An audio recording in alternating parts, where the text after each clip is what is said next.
Miranda was a dedicated housewife who lived in a modest suburban home with her 16-year-old son, Rufus. Her husband, employed at a trading company, spent most of his time traveling for work. With countless business trips, both domestically and internationally, he was rarely home.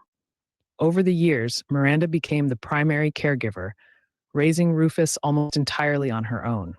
Their family seemed ordinary. No major arguments, no critical financial problems, but the passion between husband and wife had faded. Miranda still felt a sense of stability, believing they had settled into a routine typical of any long married couple. Yet change was imminent. As Rufus moved from elementary school into his teenage years, Miranda noticed he became moodier and more distant. She recalled how her own brother had behaved similarly, so she attributed it to a phase. Feeling restless in her role at home, she considered getting a part-time job. Miranda's husband initially reacted with caution, saying, "I don't want to appear like I can't support my family." However, when Miranda proposed working as an assistant at a flower arrangement class, a job that utilized her teaching certificate, he gave his approval. She hoped the new occupation would give her fulfillment and added income. The flower arrangement class provided Miranda a creative outlet.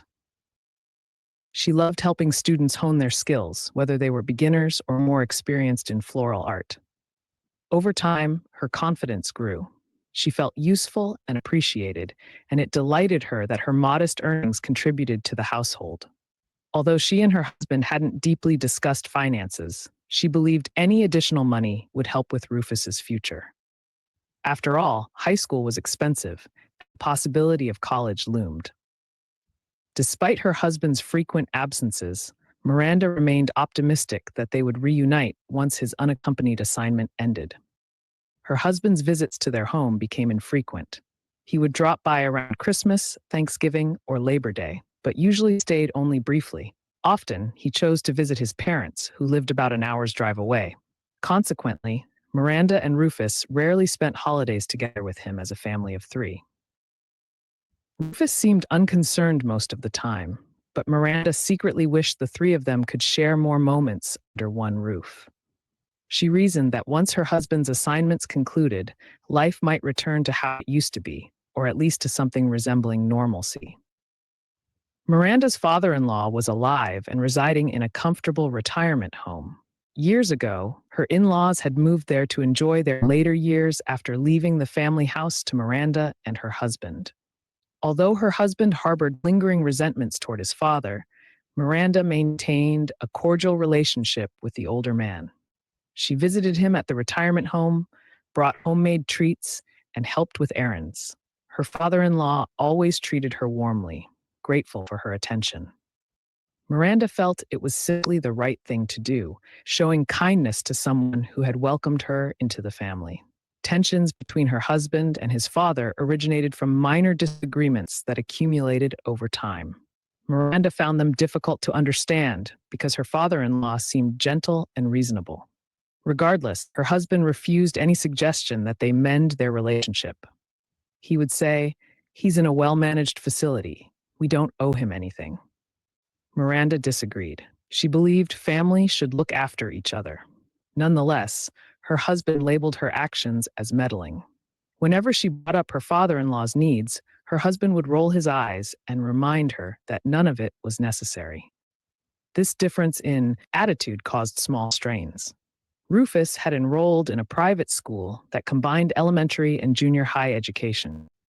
He studied diligently, and Miranda was proud of his progress. Her husband seemed pleased with Rufus's academic success, but consistently focused on his own work, rarely praising their son in person. One summer, he returned home unexpectedly and announced that his temporary assignment might end soon. He mentioned possibly being transferred back to the headquarters in the fall.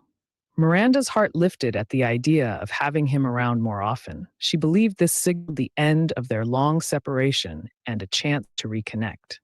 Miranda started to imagine life as a family again, picturing them sitting around the dinner table each evening. However, her husband's next words shocked her to the core. "I want a divorce."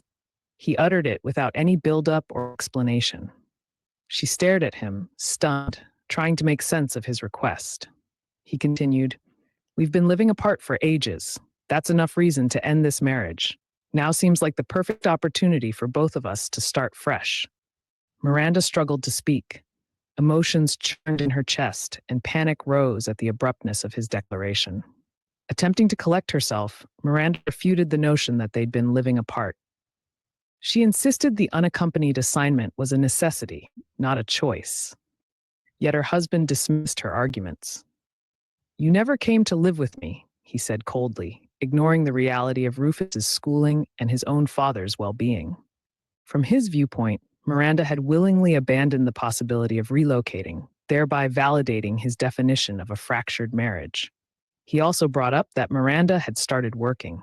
He twisted her pursuit of part-time employment into an excuse, claiming she had chosen her job over living alongside him. Outraged, Miranda reminded him that she had never wanted their family split. She also pointed out that they'd frequently visited him, taking long trips to wherever he was stationed. The separate lives argument made no sense to her. Still, her husband remained stone-faced and handed her pre-filled divorce papers, stating he had no intention of returning home to cohabitate under these circumstances. He argued that their connection as husband and wife no longer existed. His final words before walking out the door left her reeling. "When you're ready, sign the papers and send them in." Hours passed in silence. Miranda couldn't move from the living room couch, divorce papers laid out on the table. Anxiety, betrayal, and hurt coursed through her. When Rufus arrived home, he found her motionless, lost in thought. Glancing at the documents, he realized what had occurred. Though a teenager, he recognized the gravity of the situation. Without pressing her for details, Rufus calmly turned away. For a moment, Miranda thought he was abandoning her too. Yet he returned with 2 large sandwiches on a plate. "Eat this," he said. "You won't think clearly on an empty stomach." Tears streamed down Miranda's cheeks as she took a bite of the overstuffed sandwich. The flavors melded perfectly, and she felt grateful for her son's unexpected thoughtfulness. Rufus, trying to appear nonchalant, merely shrugged. He told her to get a good night's sleep and tackle the problem in the morning. That simple act of kindness rekindled her resolve. She realized she had to protect Rufus and herself, especially since her husband seemed to care little about either of them. She had invested years of her life in this marriage. She wouldn't just walk away without fighting back. After her husband returned to his assignment, he bombarded Miranda with messages outlining his terms. He offered to pay child support only until Rufus reached adulthood, 18 in the eyes of the law. But since Rufus would still be in high school at 18, Miranda insisted on support at least until he graduated. Shockingly, her husband presented his generosity as though she should feel grateful. Each message was increasingly arrogant, demanding that Miranda leave their home by the time he relocated back to headquarters that fall. He even assumed he had the right to dictate her entire future. Miranda grew more determined to stand her ground. She found his proposals infuriating and unfair. He was discarding both her and Rufus as if they were burdens. Additionally, he refused to pay any alimony, claiming natural breakdown of the marriage. Miranda knew she had contributed far more than just housework and childcare. She had put her own aspirations aside for the family, and she had remained supportive during his long absences. His condescending tone and refusal to recognize her sacrifices only hardened her resolve. She decided to visit him in person to discuss the situation. She had a spare key to his temporary apartment. Entering during his work hours, Miranda found the place spotless, so pristine it felt staged. Every item was arranged as if no one truly lived there. That eerie neatness hinted at deception. She waited until evening, and when her husband finally arrived, he displayed annoyance rather than surprise. Without greeting her, he hung his jacket and tie meticulously. Then he sat at the table with a beer in hand, barely making eye contact. His first question, "Did you bring the signed divorce papers?" Miranda realized he was fixated on finality. She explained her concerns, asking him at least to wait until Rufus finished high school. "That's only 2 more years," she reasoned. He dismissed it, repeating that fall was non-negotiable. The mention of fall sparked Miranda's suspicion. Why was he so desperate? She asked for clarification, but he only cited his transfer. The conversation hit a dead end. Realizing she'd gained nothing by staying, Miranda left to spend the night at a nearby hotel. On her way, she questioned how their relationship had deteriorated so severely. If living like strangers had become normal, perhaps he'd already moved on. Miranda tried negotiating through recorded messages. Her husband refused to cover tuition for Rufus's college. She threatened legal action, reminding him of his parental obligations. After some heated exchanges, he relented to paying for college, but only 4 years. Any extra time, such as repeating a year, would be solely Rufus's burden. Miranda insisted on documenting this. He scoffed, asking, "Don't you trust me?" Of course, she no longer did. She wanted everything in writing to protect herself and Rufus. Her husband finally agreed, but only after she mentioned mediation in courts, claiming she would not back down. Next came the issue of dividing assets. He accused Miranda of being jobless for years. She reminded him she had cared for their son, managed the household, and started a part-time job the moment Rufus grew more independent. She refused to apologize for fulfilling a traditional role they had both once agreed upon. Threatening legal proceedings again, Miranda succeeded in securing a fair division of assets. The settlement would be notarized, ensuring future stability.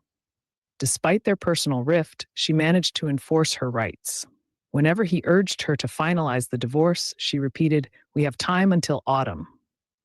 As fall approached, her husband grew increasingly impatient. He phoned her often, demanding she file the paperwork. Miranda, however, used the time to prepare meticulously. She consulted attorneys, made copies of relevant documents, and gathered evidence of his unreasonable behavior. Each step reinforced her conviction that she was doing the right thing. In the back of her mind, she suspected there was another reason for his rush. Yet every time she asked, he feigned ignorance. "I just want a new life," he'd say tersely. Miranda sensed he had secrets he was keeping, and she intended to uncover them. Miranda carefully delayed finalizing anything. Late summer turned into early fall. By then, she had orchestrated multiple safeguards for Rufus's education and her own financial security. He demanded a confirmation that she had found a new residence. Miranda told him vaguely that she had taken care of it. Unaware of what she truly meant, he relaxed. He assumed she would soon vanish from his life, leaving him free to do as he pleased. "Remember, the house is mine," he repeated. "Don't think you can just stay there." Miranda simply acknowledged his words, refusing to reveal her full plan. By the final week of August, her husband arrived with a young woman and a small boy in tow. The woman, Vicky, was flamboyant and noticeably younger. The boy, around kindergarten age, clung to her nervously. Miranda opened the door to find them standing alongside her husband, who wasted no time making introductions. "This is Vicky, my soon-to-be wife," he announced. "And this little one is Ethan." The implication was clear. Her husband had another family he intended to legitimize. Miranda's heart pounded, even though her suspicions of infidelity had hovered in the back of her mind. Vicky offered a hesitant wave while Ethan peered shyly from behind her. Miranda felt a mix of disbelief and pity. Before she could respond, her husband sneered, "I've said it before, but you and Rufus are strangers to me now. You've got no right to stay in this house." His voice was callous, eyes gleaming with triumph. He believed everything was settled. He demanded she sign the divorce papers on the spot and leave. Meanwhile, Vicky looked at Ethan protectively, as though anticipating a confrontation. It became painfully obvious they wanted Miranda out so they could move in immediately. Miranda, however, remained composed. She looked her husband in the eye and calmly mentioned that they had already settled many points, except for the matter of compensation. Vicky chimed in, reminding him that he had given Miranda various things already. She suggested no more was owed. His triumphant grin wavered slightly, and Miranda caught the flicker of unease in his eyes. She recalled his repeated attempts to avoid any alimony or additional payment. Now that the real motivation behind the rushed divorce was exposed, recognizing Ethan and establishing a new household, Miranda felt more confident confronting him. She produced a notarized document explaining the difference between divorce compensation and adultery compensation. "We agreed there would be no divorce compensation based on a simple breakdown," she said. "But now it's clear your true reason for divorcing me is to remarry and acknowledge another child. That changes everything." Her husband's face fell as he realized the ramifications. If the divorce was triggered by infidelity, Miranda was well within her rights to pursue compensation for emotional damage. Until that day, he had spun a narrative that their separation resulted from distance and mutual disinterest. Now, his lie stood exposed. In a quivering voice, he accused her of bluffing. She responded by citing the clear legal guidelines. If a spouse divorces due to adultery, the wronged party can seek compensation. Moreover, a fraudulent premise for divorce, such as denying an affair, could lead to annulment petitions if they had already divorced. Each legal point felt like a dagger. Vicky's face blanched. She squeezed Ethan's hand and looked to Miranda's husband, silently pleading for a solution. He'd boasted that Miranda was clueless, never suspecting she had done her homework. Now cornered, he struggled to maintain his confident facade. Rufus stepped in, handing his father a book. Confused, his father read the title, The Splendid Deductions of Mrs. Rose. It was a popular mystery novel series, soon to be adapted into an anime. Rufus smirked, saying, "Mom wrote this. She researched a lot, especially about law." That revelation stunned both Vicky and her husband. They had pegged Miranda as a simple homemaker with no career ambitions. Yet she was the acclaimed author behind a best-selling series. The sense of betrayal shifted. Her husband, ironically, now felt blindsided, wondering how Miranda had hidden this success from him all along. Miranda had published under a pen name. Inspired by her work at the flower arrangement class, she created a character called Mrs. Rose, an unassuming assistant with detective-like intellect. Online serialization gained her a following, and eventually, publishers took interest. The success snowballed, culminating in significant book sales and an upcoming anime adaptation. Her husband stood there, clutching the divorce papers, reeling from the fact that his wife was, in truth, an accomplished author with substantial earnings. When he tried to claim part of her new income as marital assets, she dropped another bombshell. The divorce had already been filed. Miranda revealed a receipt confirming she had submitted the divorce paperwork earlier that morning. Although he and Vicky believed this step would free them, it actually finalized his separation from any rights to Miranda's creative income. "You can't claim something that isn't yours anymore," Miranda stated firmly, explaining that royalties and future anime revenues would not be subject to division. Her husband found himself in a vice. Not only was he facing potential adultery compensation claims, but also the windfall he had just discovered would remain entirely Miranda's. Vicky looked stricken, as though all their carefully laid plans were collapsing. Trying to recover, he asserted, "Well, this house still belongs to my family, and that means it's mine."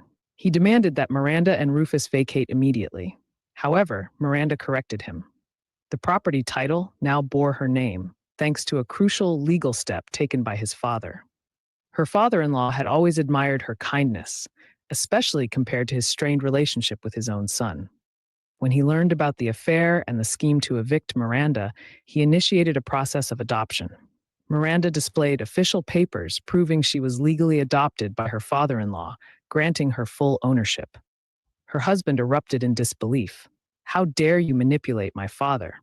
Miranda shook her head, reminding him of all the times she had visited the retirement home, bringing care and companionship.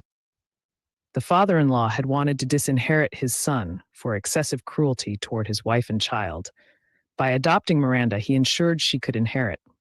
Combined with a court process once completed, it would remove his son from the lineage. "He's disinheriting you," Miranda clarified. "Rufus remains a rightful descendant, but you'll be cut off. And until the process is fully approved, I hold the title to this house." He tried to argue that the father-in-law had no valid reason for cutting him out. Miranda calmly read a list of actions considered cruel: prolonged deceit, forcing a spouse to divorce under false pretenses, using a second apartment to hide an affair, and disregarding the well-being of his legitimate son. Each item weighed against him. "Your father intends to finalize this legally," she said. "If you object, you can hire a lawyer, but the evidence is stacked against you." Vicky's hand tightened around Ethan's. She recognized that her husband's father held far more power than they'd anticipated. Her husband's composure wavered, and he muttered that Miranda was just a housewife who knew nothing. Rufus interrupted with a withering look. "Dad, you clearly didn't know anything about us," he remarked. Rufus then gestured toward a bookshelf where Miranda kept copies of her published works. The newly notarized documents from the father-in-law also lay there, a silent testament to how thoroughly they had prepared. The final blow was the clear evidence of his double life: two apartments in his unaccompanied assignment city, one meticulously staged for Miranda's rare visits and another for Vicky and Ethan to live in. Seeing no escape, he asked if paying a hefty sum would make everything go away. Miranda explained that alimony, specifically for infidelity, had to be separate from any standard divorce settlement. Vicky was also on the hook as the affair partner. Given the years of deception and emotional damage, the amount would be steep. "We've invested time, effort, and heart in this marriage," Miranda said. "You can't just walk away after causing so much pain." At that moment, Ethan whimpered softly, sensing the tension. For a fleeting second, Miranda felt pity for the boy, who was caught in adult turmoil. Trying to salvage his own finances, her husband threatened to retract college support for Rufus. Miranda countered that their agreement was already notarized and legally binding. There was no going back on that promise, as it had been established before the divorce was finalized. Each time he threatened to withdraw, she reminded him of the legal consequences, including potential lawsuits. He was cornered. Meanwhile, Vicky pleaded for him to think of Ethan's future.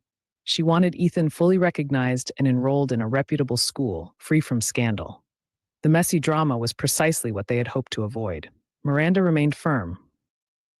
She informed them she was prepared to pursue a trial if they refused to honor the compensation. The child support for Rufus was non-negotiable.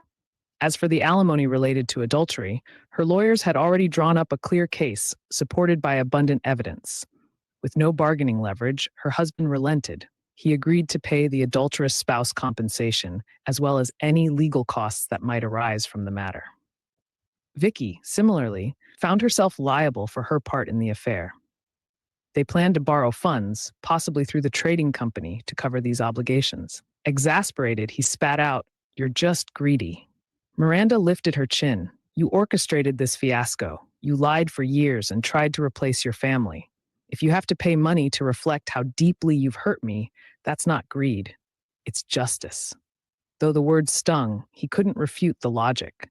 The man who once sneered at Miranda as an unambitious housewife now found himself forced to acknowledge her strengths, both in negotiation and in self-sufficiency. Rufus stood off to the side, quietly seething. He had never expected to witness such callousness from his own father. Before leaving, her husband made one last attempt at saving face. "Fine," he said. "If you get all of this money, you'll be set, but you'll be alone." She shrugged, gesturing at Rufus. "I'm not alone. My son and I are fine. And if you truly care about your new family, you'll do right by Ethan." Vicky shot him a meaningful glance, indicating that their priority was legitimizing Ethan's birth and ensuring a stable environment. They all knew a painful truth. They had no choice now but to register their marriage and give Ethan the proper recognition he deserved. After they left, Miranda closed the door, exhaling deeply. Rufus approached and placed a comforting hand on her shoulder. Despite the tumult, Miranda felt a strange sense of relief. The long months of stress had come to a head, and although the future still required caution, one chapter had definitively ended. She was no longer bound to a man who belittled her or to a marriage propped up by dishonesty. Rufus, though just a teenager, had shown remarkable resilience and maturity. Miranda vowed to continue supporting him, making sure he never doubted her love or stability. In the following weeks, Miranda received multiple messages from her ex-husband. He seemed desperate for a reconciliation, blaming temporary lapses in judgment. She paid little attention. Instead, she insisted that he finalize Ethan's legal status. "Focus on your new family," she wrote in a brief reply. "Don't leave the child in limbo." In truth, she felt sorrow for Ethan, who was innocent. Despite the hurt, Miranda hoped the boy would eventually flourish, free from the baggage his parents had created. If her ex-husband needed motivation to step up, perhaps paying large sums in alimony would serve as a reminder. Meanwhile, the trading company discovered his deception. He had used the promise of an overseas assignment and other excuses to hide a second household. Senior management was furious. he was demoted and transferred to a subsidiary in a rural area. His once impressive salary plummeted. With Vicky now living as his spouse, they had to work relentlessly to keep up with monthly repayments. Although they had planned to start fresh in the primary family home, the adoptive arrangement barred them, and the father in law's disinheritance actions proceeded. They ended up relocating to a modest apartment closer to his new workplace. For Ethan's sake, Miranda hoped they would provide him with a stable life. She heard rumors that the boy started school soon after the divorce was finalized. Vicky tried to ensure he never discovered the drama behind his birth. They wanted to shield him from gossip, giving him the best chance at a normal childhood. Miranda felt some sympathy. Regardless of adult conflicts, a child deserved security and love. Yet she knew that behind the scenes, her ex-husband grappled with financial strain, a tarnished reputation, and a fractured relationship with his father. These were the natural consequences of betrayal. Miranda, on the other hand, watched as her literary career soared. With her popular novel series moving into anime adaptation, she found herself fielding interviews, discussions about merchandising, and even overseas broadcasts. Publishing companies and media outlets praised her creativity. Occasionally, she felt a pang that her ex-husband had never supported this side of her. He hadn't cared to learn about her passions or achievements. But that regret diminished whenever she realized how far she had come on her own merits. She owned her house outright, shared it with her beloved son, and felt genuine pride in her accomplishments. Rufus showed no interest in his father's predicament. He was busy navigating high school, thinking about college, and fostering his own ambitions. He told Miranda he would dedicate his college years to figuring out his career path. "It's my life. I'll handle it," he often declared, hinting that he didn't want to rely on his mother's success. Miranda respected his independence, though she stood ready to help whenever he needed. Their mother-son relationship felt stronger than ever. Freed from the looming shadow of her ex-husband's betrayals, Miranda and Rufus created a warm and supportive household on their own terms. Occasionally, Miranda's father-in-law, now legally her adoptive father, would call. He genuinely cared about her well-being, apologizing for his son's behavior. He felt guilty, but Miranda reassured him that she held no grudge against him. She appreciated his legal maneuvers that protected her and Rufus from a far more precarious situation. He joked that he had a clever new daughter and a promising grandson, better than he could have hoped. Miranda would laugh politely, thankful they had bonded through mutual respect and empathy. The adoption paperwork might have been unorthodox, but it anchored her future firmly. With the home's title secure in her name, Miranda decided to renovate some areas. She wanted to transform it into a place brimming with positive energy. Adding a small writing nook off the living room, she set up shelves for her works in progress and added fresh flowers, her signature style from the flower arrangement class. Friends visited, complimenting the bright, rejuvenated atmosphere. Rufus teased her about bringing her mystery detective setting to life. Despite the teasing, he admired her determination, helping with painting walls and rearranging furniture. Their teamwork turned the house into a cherished sanctuary, far removed from past shadows. Miranda's days now followed a busy yet fulfilling schedule. Mornings often began with tea in her new writing space, reviewing chapters or replying to editor messages. She still assisted at the flower arrangement class several times a week, although she scaled back slightly to accommodate her rising literary commitments. Students noticed she radiated more confidence, and the class seemed to thrive. In the evenings, she and Rufus might share dinner, sometimes a simple dish, other times a more extravagant meal. They talked about daily events, joked, and planned for the future. Their small family life felt genuinely peaceful. The anime adaptation of The Splendid Deductions of Mrs. Rose premiered with notable fanfare. Online communities buzzed with excitement, praising the show's clever plots and heartwarming undertones. Critics wrote glowing reviews, highlighting how the protagonist's unassuming nature mirrored the author's own life story, though readers didn't know the full extent of Miranda's experiences. Merchandise flew off the shelves, and international streaming platforms expressed interest. Miranda's editor, brimming with enthusiasm, encouraged her to start a new series. Everything seemed to be accelerating in a positive direction, and Miranda finally felt free to relish her personal and professional triumphs. Despite her success, Miranda remained humble. Whenever she read fan mail, she smiled at the impact her stories had on people. Strangers thanked her for uplifting messages about perseverance and hidden strength. She understood how deeply those themes resonated, given her own journey. Recently divorced and with a teenage son, she managed to stand firm against betrayal.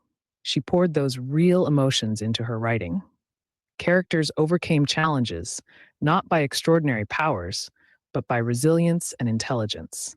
It was precisely what Miranda had done in her own life, proving that an underestimated housewife could prevail against daunting odds. Over time, invitations for interviews poured in. Publishers wanted her perspective, not just as a writer, but as an influential figure who balanced motherhood, a difficult marital situation, and a thriving career.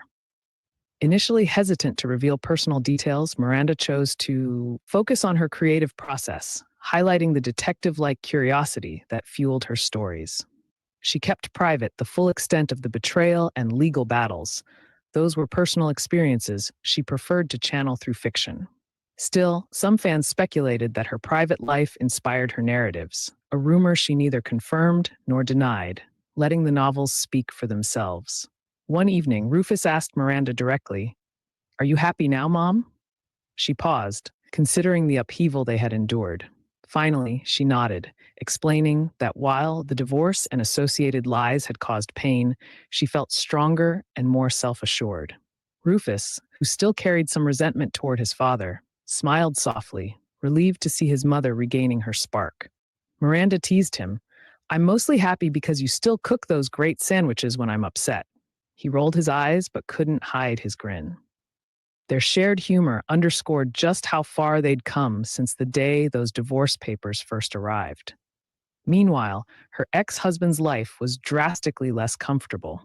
The subsidiary branch offered no prestigious future, and the reduced salary barely covered living expenses, plus the heavy debt from alimony. Vicky took up employment to help, but coworkers whispered about the scandal that led to his demotion. He spent weekends looking after Ethan, an obligation Vicky considered non-negotiable. Bitterness reportedly grew between them. She blamed him for miscalculating the extent of Miranda's resolve and resources. Yet both realized they had no choice but to trudge along, for Ethan's sake. Their dream of living in the old family home never materialized. Miranda occasionally wondered about Ethan, hoping he received better care than she had initially feared. News trickled through acquaintances that the boy was energetic and generally happy, enrolled in local sports clubs. Whenever Miranda heard these updates, she felt relieved. Her issues had always been with her ex husband's deception, not the innocent child. If anything, she wished Ethan a stable upbringing, free from parental strife. She realized that while adults might suffer consequences of their own actions, children should remain shielded from such fallout. This perspective drove her to finalize her legal matters efficiently, avoiding extended public drama. Rufus prepared for college entrance exams, juggling studies and a burgeoning interest in digital design. He sometimes accompanied Miranda to fan conventions or events related to the anime, absorbing the creative atmosphere. He admired the artists and expressed curiosity about possibly working in media production someday. Miranda encouraged him to explore, reminding him that he didn't need to rush. If he wanted to experiment with internships or side projects, she fully supported it. Although he downplayed the help, she remained ready to provide resources or contacts. Their mutual respect and trust underlined a healthy parent-child dynamic. As the second year post-divorce approached, Miranda took stock of her life. She'd become more than just a housewife, a recognized author, a supportive mother, and the legal owner of her home. She'd navigated heartbreak, exposed a web of lies, and emerged financially stable. Even emotionally, she felt freer. She no longer walked on eggshells, afraid of her husband's disdain or unpredictability. Instead, her creativity flourished, and her relationship with Rufus deepened. Sometimes she dwelled on how life could shift so drastically in a short period, yet she never regretted unveiling the truth. It had set her on a better path. Miranda toyed with the idea of writing a new novel featuring a cheeky college student. She felt inspired by Rufus's journey of finding his place in the world. The protagonist would grapple with identity, face moral dilemmas, and rely on cunning to solve everyday mysteries. She believed the storyline would resonate with young adults on the cusp of independence. Her editor applauded the concept, confident it would resonate with existing fans who enjoyed Mrs. Rose, but craved fresh perspectives. Day by day, Miranda jotted notes, weaving bits of real life experience into fictional plotlines, eager to see where the story would lead. Though her ex husband sporadically sent messages asking for forgiveness or a second chance, Miranda never considered reconciliation. She had learned the hard way that trust, once shattered, was nearly impossible to rebuild. Additionally, she recognized that he had primarily sought financial gain. The moment he discovered her literary success, his tune changed from dismissive to interested in sharing assets. That alone proved he hadn't changed fundamentally. Miranda's polite but firm refusal ended any illusions he may have harbored. She remained civil only for the sake of maintaining his financial support for Rufus's education, a binding agreement he couldn't escape. Eventually, the father-in-law's disinheritance process reached completion. Her ex-husband lost legal heir status. The older man officially declared Miranda and Rufus as his primary successors. Coupled with Miranda's adoption papers, it was a final blow to her ex-husband's claim over any family estate. While Miranda felt no particular triumph in this, she understood it as her father-in-law's deeply personal decision, rooted in years of disappointment. The father-in-law repeated his gratitude toward Miranda and Rufus for treating him with kindness. To him, they represented true family, an ideal his own son had tragically forsaken. Relaxation finally settled into Miranda's life. She continued her flower arrangement lessons, pursued new writing projects, and savored leisurely evenings at home. Now and then, she revisited memories from her marriage, not with sadness, but with a reflective sense of closure. She saw the relationships unraveling as a catalyst that propelled her to discover her hidden potential. Despite the deception and heartbreak, her ex-husband had inadvertently nudged her towards self-reliance and creative expression. In that sense, she believed the universe had quietly nudged her onto the path she was meant to walk. Meanwhile, Rufus became a college freshman, living at home but increasingly independent. He balanced part-time work, classes, and social events, occasionally popping in to share a humorous anecdote or ask for advice. Miranda adored watching him grow. Their home remained a welcoming space for his friends, who often commented on how comfortable it felt. Some recognized Miranda's name as the famous author, and though Rufus pretended indifference, she knew he felt proud. Their small family circle, once overshadowed by a distant father, now thrived in mutual understanding and warmth. It was an everyday happiness, but it felt extraordinary. Concluding one chapter of hardship, Miranda stood at her writing desk, gazing at a fresh manuscript. Themes of resilience and discovery coursed through her new story, echoing her own journey. Where she once dreaded the future, she now anticipated it. Life without her husband proved far more fulfilling than she had ever imagined. She had her father-in-law's support, Rufus's companionship, and a blossoming career. Glancing at a vase of vibrant flowers, a blend of roses and lilies, she felt a surge of contentment. In that moment, she knew her future was bright, filled with possibilities that, until recently, she had only dreamed of. Miranda was a